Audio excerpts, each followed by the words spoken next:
I'm a weaver and designer, and I work with recycled materials and repurposed materials.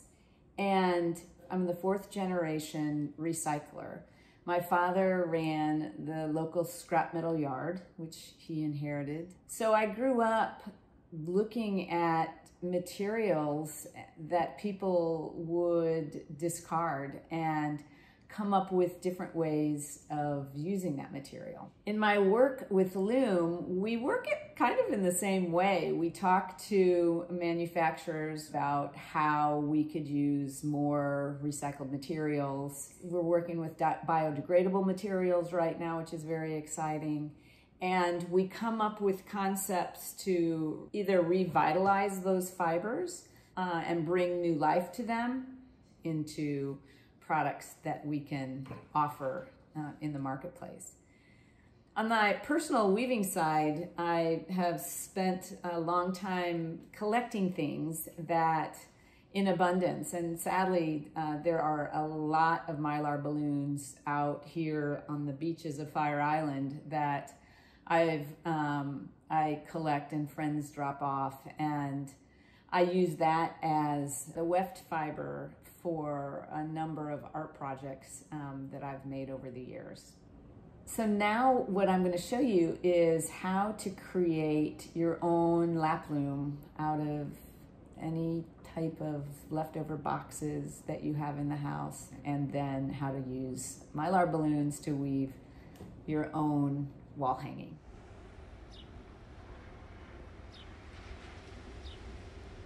These are the tools that you need to create a lap loom. A box that you can break down and make sturdy. Push pins. I like electrical tape. Masking tape will work too, but I like electrical tape. It has a little bit more gum to it. Packing twine for warping, or any kind of yarn that you have. If you're a knitter, knitting yarn, anything that you'd like to use in the house. A pair of scissors, extra flaps from other cardboard boxes to create leaf sticks, and these are your shuttles.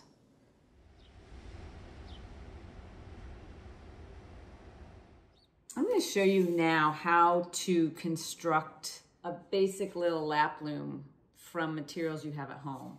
I use push pins. I have push pins here in the house, so I use these push pins, and I always put the pins in at an angle so that I can hold the warp yarn in. And basically what I realized when I was making this is I had to cut the top flaps off, and I used that to create some thickness on both ends where the pins were. And I like to use electrical tape because I have it around the house and it's just easy, and I love this because it has enough kind of gum in it to hold the push pins, and it just has a lot of strength. So this is what you do to create your first lap loom at home. So the way that you want to warp the loom is you make a little knot, and you start it at the end. So I like to make a little bit of a slip knot. So I put a little loop through, and then I tighten it like that, not too tight because you're going to end up pulling it off at the end. So, and then I, at the end of that, I just create a knot there. And so you have that, and then you go down and around, and then you come up and go around the next needle. Do you see this? And then you go around again. And this is a fun project to get the kids involved with. Make sure your needles are in. Don't pull too tight because you can pull the needles right out, but don't keep it too loose. I like to talk about tension. This is like one of the things as a weaver that you realize is how much tension you hold in you when you're warping or working with threads and stuff like that. So you go all the way. So now what I would do is I'll just put a knot and tie this on. I'll show you what it looks like when I get done. And voila.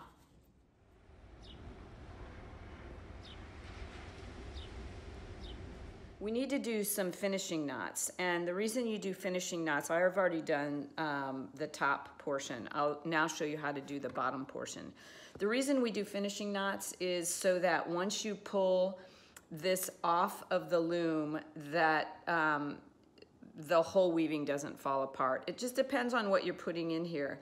I like to use the same material that I'm warping with because it just keeps the continuity of it, but you can use whatever you want as well.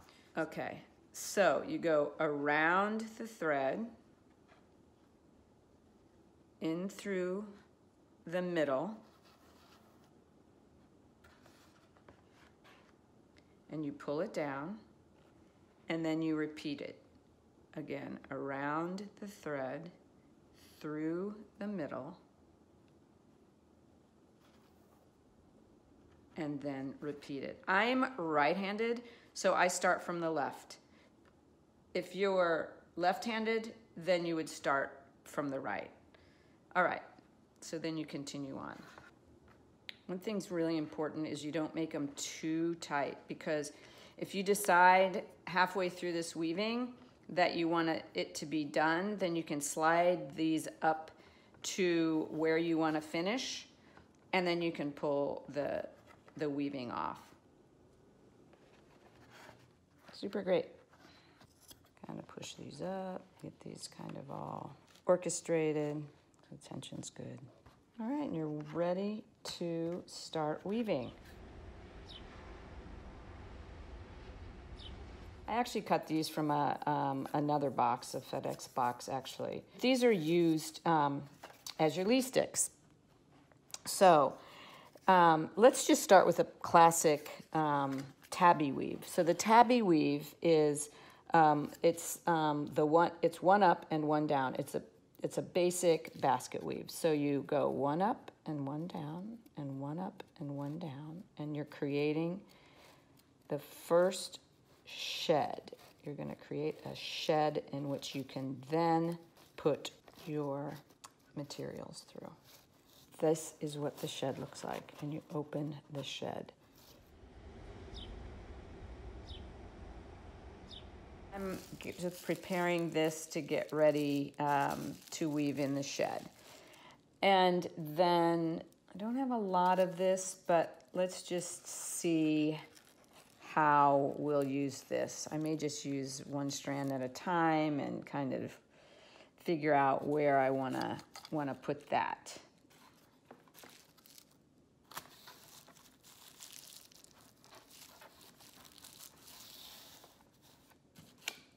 So I like to use this second one to do the opposite of what you've done before. You can see this here.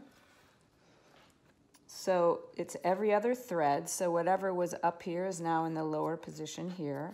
So that's the weave structure. It's called a plain weave. So there you have it. The nice thing about having two of these Lee sticks is that you don't have to do that every other time. And now you have this one that was in stationary. So we'll do a little bit of the plain weave, and then we'll graduate to a basket weave.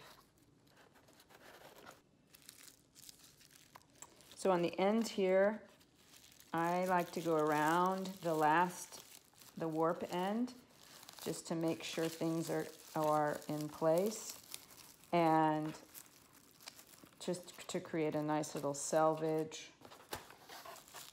Go like that.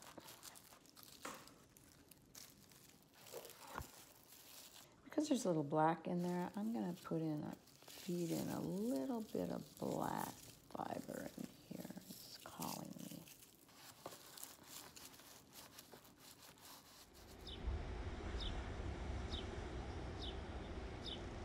So I've run out of material on the balloon, so I want to show you the actual procedure of cutting. You could be doing this with blue jeans or anything that you have, is just cutting it into a long strand for weaving. Just creating a beautiful piece of art with detritus that would otherwise go in the landfill. And I don't know if any of you know, but Mylar balloons will never biodegrade. They are poisonous.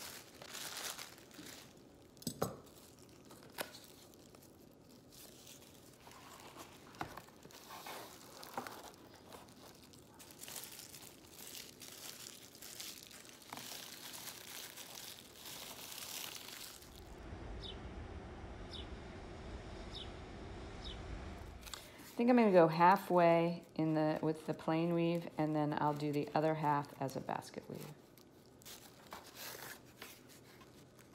So now I'm going to do the double weave. Okay?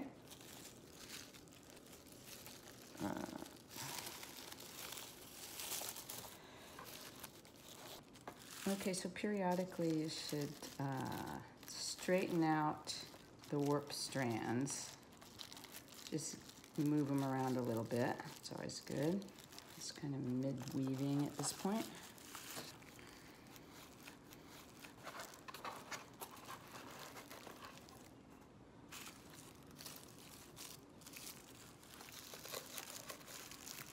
Then I would adjust a little bit.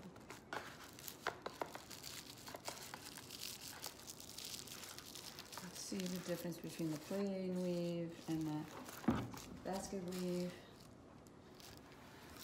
Bigger construction, smaller construction.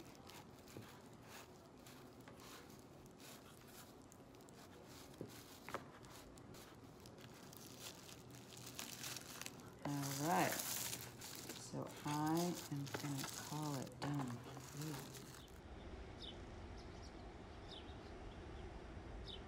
So let's pull these threads down to close off this weaving.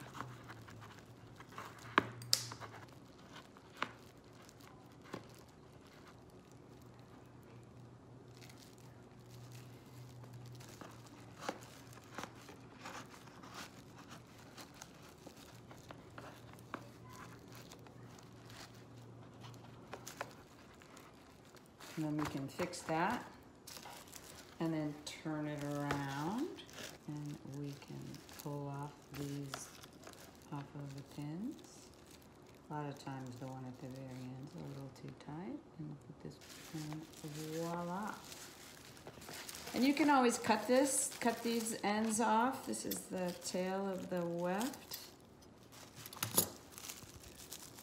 And you have a pretty little weaving here. Let's straighten that up a bit. And there you go. So the next part of this is finding a sweet spot for your weaving. You put it right here. Look at how you get the luster from it.